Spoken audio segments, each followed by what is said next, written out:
KL Rahul से लेकर रविंद्र जडेजा, ऋषभ पंत और फिर आखिर में शुभमन गिल और जैक क्रॉली की वो I've got some balls, वहां तक उन 5 खिलाड़ियों की बात करेंगे जिन्होंने लॉर्ड्स में इतिहास रच गया। क्योंकि दोस्त ये सिर्फ डे 3 खत्म नहीं हुआ बल्कि इतिहास रचा गया। 387 दो टीम बनाती हैं, ये पहली बार होता है जब ड्रॉ होता है। और इसके अलावा एक सवाल जरा मैं पूछूंगा, ये अंपायर वाले कुछ ज्यादा जरा इंग्लैंड नहीं चिल्ला रहे हैं? ऐसा लग रहा है कि बिल्कुल इंग्लैंड की तरफ से अंपायरिंग हो रही है। भाई आकाशदीप को 114वां ओवर था, तीसरी बॉल पर आउट देते हैं। आकाशदीप रिव्यू करते हैं, बॉल मिसिंग हो जाती है, नॉट आउट। 114, फिर 5वीं बॉल पर 114वें ओवर की फिर से आउट देते हैं, फिर से मिसिंग। एक काम करो ना भैया, घर ही भेज दो अगर यही करना है तो। लेकिन इंडिया वाले कहां मानते हैं। पहले तो केएल राहुल का वो क्लासिक 100, भाई ये बंदा अलग है। अगर आपके पास 400 इंडिया में और 1500 इंटरनेशनल है, इसका मतलब आप ओवरसीज में इतने क्वालिटी बैटर हैं जो ढूंढने से हाथ नहीं आते।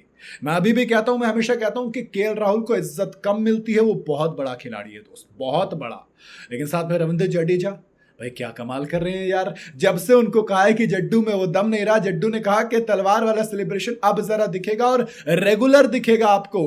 पहली इनिंग में 50, दूसरी इनिंग में 50, यहां पहली इनिंग में फिर 50, लगातार 3 50 जड़ दिए हैं। तभी तो एक स्टैंडिंग ओवेशन उनको आउट होने के बाद मिली थी। 72 रन बनाए और वो डिजर्व भी करते थे 131 बॉल के अंदर, वो भी तब जब इंडिया को जरूरत थी। क्योंकि 254 पे हमारे 5वां विकेट गिरा था, फिर 376 तक लेके गए जडेजा और नीतीश कुमार।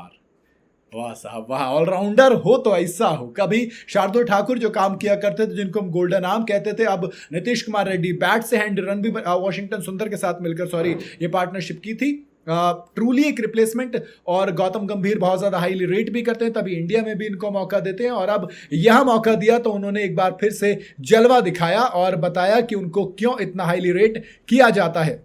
जो लीड्स में हमसे गलती हुई थी, यहां पर वो गलती दोबारा नहीं देखने को मिली। हमें जो लोअर ऑर्डर से पार्टनरशिप नहीं मिलती थी, वो जडेजा और नीतीश कुमार रेड्डी ने पार्टनरशिप दी थी 72 रन की। दैनिक 50 रन की पार्टनरशिप जडेजा और वॉशिंगटन सुंदर ने दी थी। तो ये जो 245 पे विकेट गिरे थे, फिर 300 तक लेके जाना, कहीं ना कहीं इन दो पार्टनरशिप ने बहुत बड़ा रोल प्ले किया उसमें। और इन दोनों पार्टनरशिप में इन्वॉल्व रहे थे रविंद्र जडेजा। तो ये तारीफ जड्डू की भी होगी यहां पर, क्योंकि आपको जब जरूरत थी तब निकाल के दिया। ऋषभ पंत एक बार फिर से एक रन आउट वो हो गए, थोड़ा सा स्लो भागे, स्टार्ट मिला नहीं था, थोड़ा सा लगा के देर से भागे, सोच रहे थे कुछ और। बट स्टिल जो 74 रन थे वो बहुत ज्यादा इंपॉर्टेंट थे। इंजर्ड प्लेयर थे, आए इंजरी के बावजूद, लेकिन कमाल की बैटिंग की। और केएल राहुल की सेंचुरी को कैसे आप भूल सकते हैं। एक हैंडी रन करुण नायर के आए 40 से शोएब बशीर ने बॉल डाली और जो रूट ने कमाल का कैच किया। लेकिन आप केएल राहुल की बात करेंगे आज के दिन में, दूसरी बात आप रविंद्र जडेजा और ऋषभ पंत की करेंगे। देन वॉशिंगटन सुंदर के रन 23 है, बट अगेन पार्टनरशिप बहुत ज्यादा इंपॉर्टेंट थी। और बात होगी क्रिस वॉक्स और जोफ्रा आर्चर की। वापसी की थी जोफ्रा आर्चर ने, 4 साल के बाद 2 विकेट जरूर चटकाए, लेकिन एंड किया क्रिस वॉक्स एक बार फिर से पेस अटैक को लीड कर रहे थे। 3 विकेट उन्होंने चटकाए, तो 3 अपने 2 इंग्लैंड के। इन 5 खिलाड़ी ने इंग्लैंड के इस मैच में इंडिया की तरफ से भी, दोनों तरफ से मिलकर इंप्रेशन आए और इतिहास रचा गया कि अब आगे क्या होगा। क्योंकि अक्सर आपको इंग्लैंड में लॉर्ड्स के अंदर ऐसा होते हुए देखता हुआ नहीं मिलता कि आए और दोनों टीमें बराबर स्कोर बनाए। हालांकि अब चांसेस ड्रॉ के ज्यादा, लेकिन संजय मांजरेकर ने कहा है कि यहां से सिर्फ एक टीम जीत सकती है, वो है इंडिया। क्योंकि इंडिया यहां से अगर आप बड़ा टोटल भी दे देंगे तब भी हम ड्रॉ कर सकते हैं, जैसी पिच है। और अगर छोटा टोटल मिला तो हम जीत के उसे चेस भी कर देंगे। हमारे बॉलर्स के ऊपर अब काफी कुछ डिपेंड है, बाकी देखते हैं क्या होता है।